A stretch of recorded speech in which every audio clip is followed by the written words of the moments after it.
Olá, assinantes do Panorama Farmacêutico, sejam bem-vindos a mais uma edição do Panorama Talks, nosso programa dedicado ao mercado de medicamentos de especialidades e alta complexidade no Brasil. Esse programa tem o patrocínio da Bradimex, associação que representa as 17 maiores distribuidoras de medicamentos especiais do Brasil.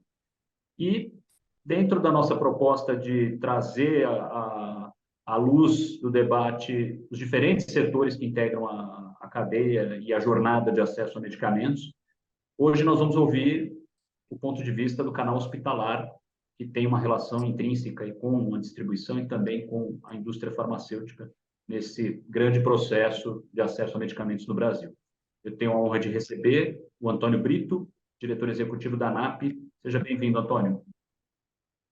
Olá, Leandro. Meu prazer estar aí com vocês. Maravilha, Antônio. Sabemos muito bem da sua experiência, né, nos diferentes meios, né, seja como profissional de comunicação, como parlamentar, e também a sua experiência à frente da Interfarma, né, que é uma das principais entidades do setor. E agora na outra ponta, né, lidando com o mercado de hospitais privados. E queria, obviamente, com base na sua experiência, saber, ter de você uma análise, uma radiografia do momento atual do acesso a medicamentos no Brasil, principais desafios que você enxerga nesse momento para esse mercado. Olha, essa é uma situação que não está bem resolvida no Brasil, em primeiríssimo lugar, pela estrutura social brasileira. Se você considera, de um lado, que 70% a 75% dos medicamentos são comprados com recursos do próprio cidadão, da própria cidadã, e se você considera, de outro, a infelizmente muito ruim distribuição de renda no Brasil, então a medicação se torna cara porque pobre é, na média, o brasileiro. Se isso vale para uma medicação comum, uma medicação que já tenha genéricos, imagina medicação para doenças raras, imagine medicação mais complexa para doenças mais complexas. É exatamente essa diferença entre o custo da medicação e o bolso, infelizmente, muito vazio do brasileiro, que gera essa tensão permanente que se vive no Brasil. Tá? Em algumas boas experiências, como farmácia popular, isso é resolvido localizadamente para algumas patologias. Há outras experiências ou outras soluções, infelizmente com dificuldades, como através do SUS, mas esse problema ele acabou gerando no Brasil um outro problema, que é a judicialização, ou seja, a medicação acaba, em grande parte dos casos mais caros e mais complexos, dependendo de uma decisão judicial. Então, o resumo disso é que nós temos uma situação que não é fácil em nenhum lugar do mundo e que aqui no Brasil tem como agravante principal a questão da péssima distribuição de renda e das baixas condições da maioria dos brasileiros para adquirirem medicamentos. Antônio, importante a radiografia que você fez, mas olhando a ponta de cá, a ponta do mercado, né? A gente está falando de uma indústria farmacêutica que continuamente precisa destinar recursos para pesquisa, inovação e desenvolvimento de novos fármacos. Por outro lado, você tem a rede hospitalar, que precisa investir em capilaridade e estrutura de distribuição parruda, né, para atender esse continente que é o Brasil. Quem paga a conta, afinal de contas, né? Afinal de contas, quem paga a conta? Quer dizer, como é que a gente pode resolver essa equação? E ela necessariamente passa por uma política pública mais adequada? Eu imagino, e a resposta obviamente não é fácil, eu imagino que a gente tem aqui duas variáveis que precisam ser enfrentadas simultaneamente. Do ponto de vista ideal, é óbvio que o acesso à medicação pode se tornar menos restritivo se maior for a capacidade do brasileiro para aquisição do medicamento. Significa mais renda, mais emprego. Na outra ponta, são políticas públicas, especialmente fortalecendo o sistema tipo farmácia popular, que pode permitir que haja melhor acesso. Agora, em nenhuma das duas hipóteses você resolve o problema que hoje é o problema mais difícil, que é o acesso a medicações excepcionais, especialmente para doenças raras, que têm um custo extremamente elevado e que exatamente não são suportados hoje nem pelo sistema público, nem pelo sistema privado, e que acabaram gerando como principal via de acesso a judicialização. Quer dizer, a judicialização ela se tornou um canal, né, naturalmente, né, para que se acesse esses medicamentos, né? E Exatamente. complicado esse cenário. Agora, como você vê a relação atual entre setor farmacêutico e setor hospitalar? Como você entende que uma melhoria, o que pode melhorar efetivamente nessa relação para que esse ecossistema consiga fluir de uma forma mais efetiva? Eu acho que nós estamos vivendo o fim de uma época, início de uma nova época.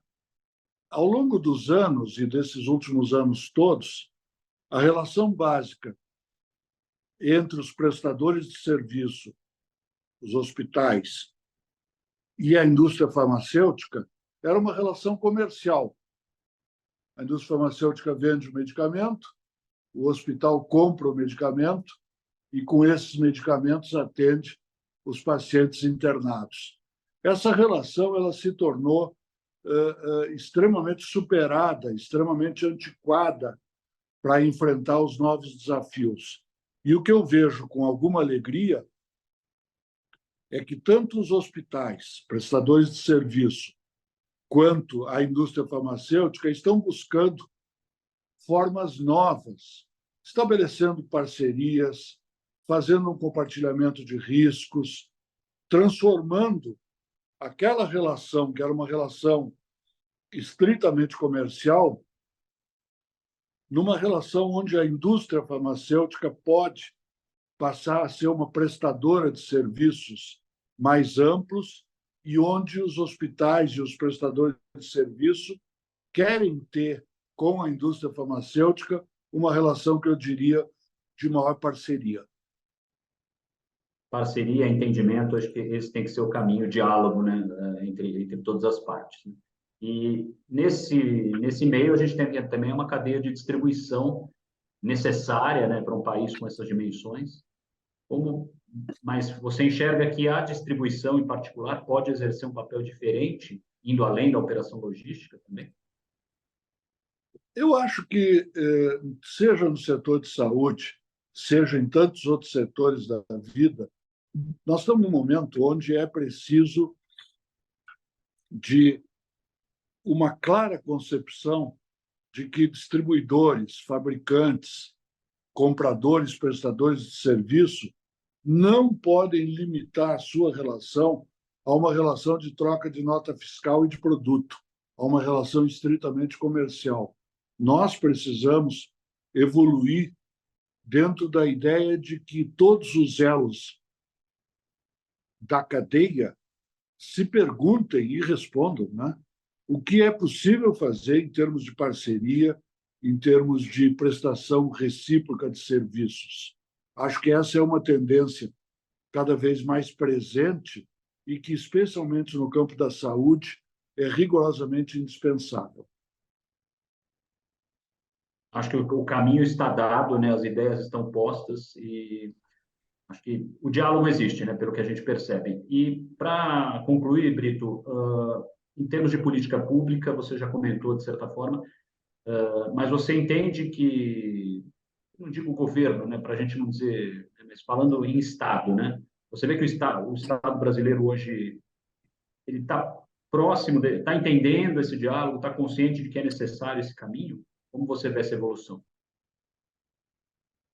Eu acho que os governos eles são vítimas da falta de recursos do sistema público de saúde, do SUS.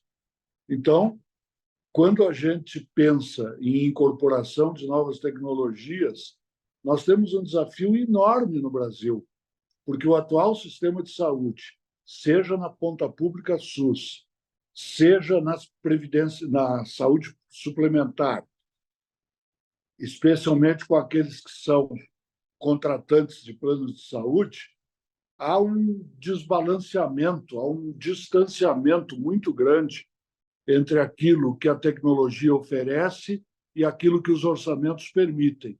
Essa é uma discussão profunda, é uma discussão complexa, não é um problema apenas brasileiro, mas é um dos grandes desafios hoje em saúde, é como você conseguir conciliar, de um lado, uma modernização dos tratamentos colocados à disposição da população, vale dizer, incorporando novas tecnologias, e, de outro lado, o aspecto econômico-financeiro, vale dizer, as condições para que seja o sistema público, seja o sistema privado, consigam absorver novas tecnologias e quais novas tecnologias.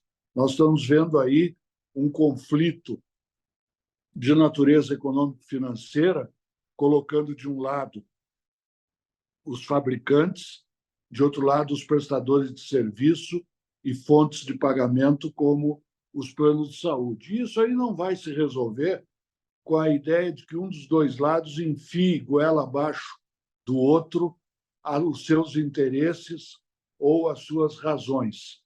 Nós temos razões, sim, para cada vez mais necessitar de novas tecnologias, e nós temos razões, sim, para cada vez apontar para o fato de que a saúde, como ficou moda dizer, ela não tem preço, mas tem custo. Isto aí se resolve de que forma? Sentando, conversando, dialogando, negociando. Eu acredito, até pela minha formação, que não há alternativa. Não haverá como negar o valor da tecnologia e de novas tecnologias, mas não haverá como pagar pelo preço de qualquer nova tecnologia. É preciso revisar a legislação existente, é preciso revisar a forma pela qual o SUS, a saúde suplementar, os fabricantes e a sociedade brasileira encaram essa questão. Um diálogo multilateral, literalmente, né?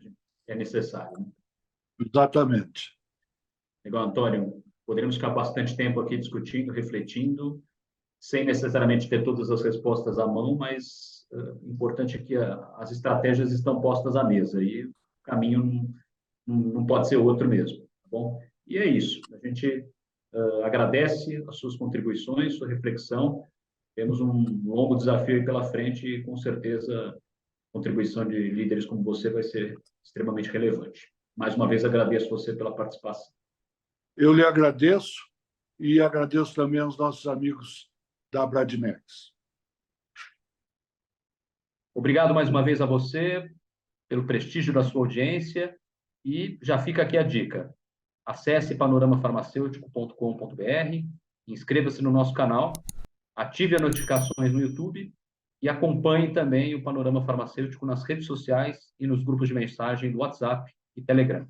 Assim você fica por dentro de tudo que acontece no mercado de medicamentos de especialidade no Brasil. Grande abraço.